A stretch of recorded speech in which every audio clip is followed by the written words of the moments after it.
A'udzubillahi minasyaitonirrajim. Bismillahirrahmanirrahim. Assalamualaikum warahmatullahi wabarakatuh.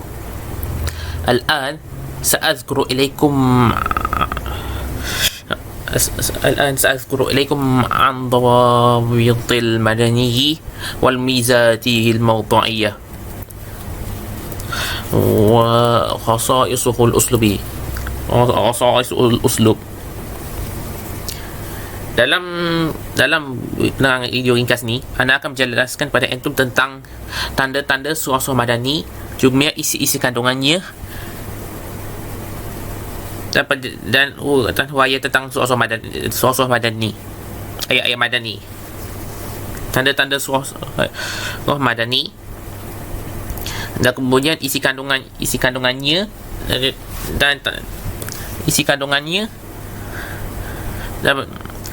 penjelasan tentang itu, penjelasan tentang ayat-ayat dan huraian tentang ayat-ayat madani, apa yang dihuraikan dalam ayat-ayat madani. Kadzalik dawabitul madani, tanda-tanda surah-surah madani. Awalan, kullu suratin fiha fariidatun aw haddun fahiya madaniyah. Yang pertama sekali, setiap surah yang terdapat padanya ayat-ayat tentang kefarduan dan ataupun had-had, yakni hukuman-hukuman berkaitan hukuman-hukuman yang berkaitan hukuman-hukuman had, maka surah tersebut adalah surah madaniyah. Misalnya, kullu suratun fiha zakarul munafiqin fahiya madaniyah siwal ankabut fa innaha makkiyah. Yang kedua, setiap surah padanya yang jelas tentang penjelasan tentang orang munafik ayu yuzhirul Islam walakin batinuhu kufr. An-nas ayyul munafiqin ayyun nas yuzhirul Islam walakin batinuhu kufr fahiya madaniyah siwal ankabut fa innaha makkiyah. Yang kedua, tanda kedua, setiap surah padanya yang menjelaskan tentang pihak orang munafik, iaitu yang zahirnya lihat Islam tapi batinnya kufur, maka surah tersebut adalah madaniyah, kecuali surah Al-Ankabut, kerana surah tersebut adalah surah makkiyah. Setiap surah padanya menjelaskan tentang orang munafik, maka surah tu adalah surah madaniyah, kecuali surah Al-Ankabut, kerana surah Al-Ankabut adalah surah makkiyah. Salisan, kullu suratun fiha mujadalatu ahlul kitab ayyul yahud wan nasara fahiya madaniyah. Ciri ketiga pula, setiap surah padanya tentang dijelaskan tentang perdebatan dengan ahli kitab, tentang debat dengan ahli kitab, iaitu Yahudi dan Nasrani, maka surah tersebut adalah surah madaniyah. Taib. Al-Mumizatul Mawdu'iyyah wa Khassa'isul Uslubul Madani. Isi kandungan dan penghuraian tentang ayat-ayat madani, huraian yang dijelaskan dalam ayat-ayat madaniyah. Awalan, bayanul ibadat wal muamalat wal hudud wan nizamul usrah wal mawaris wa fadilatul jihad was salatul ijtima'iyyah wal alaqat dawliyah fi salam wal harb wa qawaidul haqq wa masailut tashri'.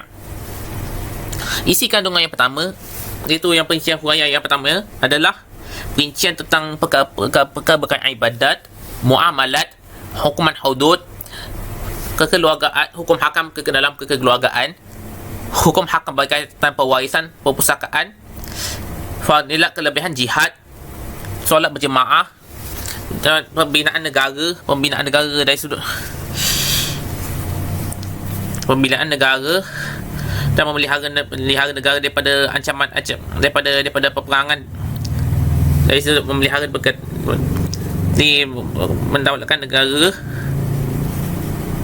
dia memelihara ni kesejahteraan negara dari sudut mengelakkan peperangan, mengekalkan keamanan, kazalik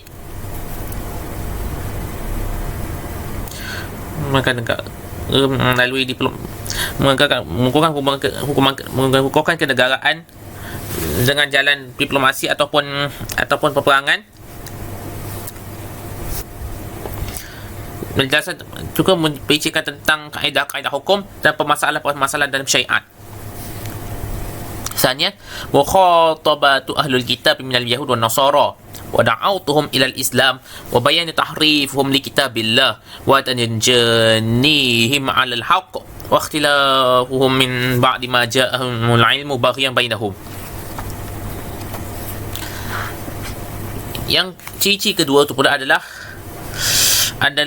ayat tu dia menyentuh tentang perihal ahli kitab daripada Yahudi dan Nasrani, supaya dan bertujuannya itu seperti menyerupai kepada Islam, mempericikan kesalahan mengubah ayat-ayat Allah, kutubillah wa tahrifum li kutubillah, mempericikan tentang perbuatan mereka mengubah ayat-ayat Allah, wa tajnihim 'alal haqq, menyembunyikan kebenaran dalam kitab mereka, ayat Taurat wal Injil, wa ikhtilafuhum min ba'di ma ja'al ma'ibahum bainahum, dan membantah apa yang mereka telah ketahui kerana sifat dengki mereka, Yahudi Nasrani. Kazalik ثالثا الكشف عن سلوك المنافقين وتحليل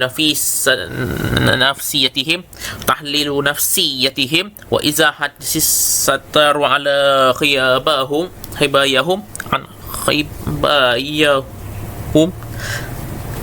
وبيان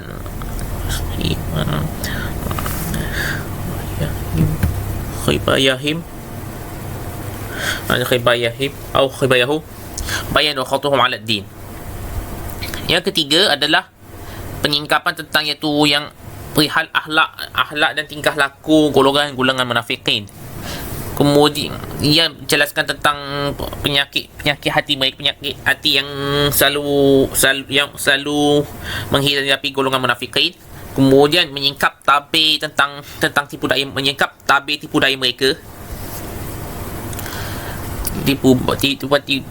daya mereka, pengkhianatan mereka, dan juga pencirian tentang sikap golongan munafik yang selalu mengkhianati agama, mengkhianati agama Islam dan menikam agama Islam daripada secara sembunyi, daripada belakang, yang ini secara sembunyi. Kazalik Rabi'an طول مقاطع الآيات وفي الأسلوب يقرر شريعة ويوضح أهدافها ومراميها. Kemudian iaitu yang keempat, kebanyakan ayat-ayat Madaniyah tu adalah panjang-panjang. Ayat-ayat dalam surah Madaniyah adalah panjang. Ayat-ayat dan surah-surah ayat-ayat dan surah-surah Madaniyah kebanyakan adalah panjang, kerana dalam iaitu surah-surah Madaniyah adalah ia tergantung uslub, iaitu jalan uslub untuk mengukuhkan syariat dan penjelasan tentang perihal permasalahan dan hukum hakam berkaitan yang disebutkan dalamnya. Baik, wallahu alam. Setakat tujuh penjelasan pada kali ini. Wabillahi taufiq wal hidayah. Wassalamualaikum warahmatullahi wabarakatuh.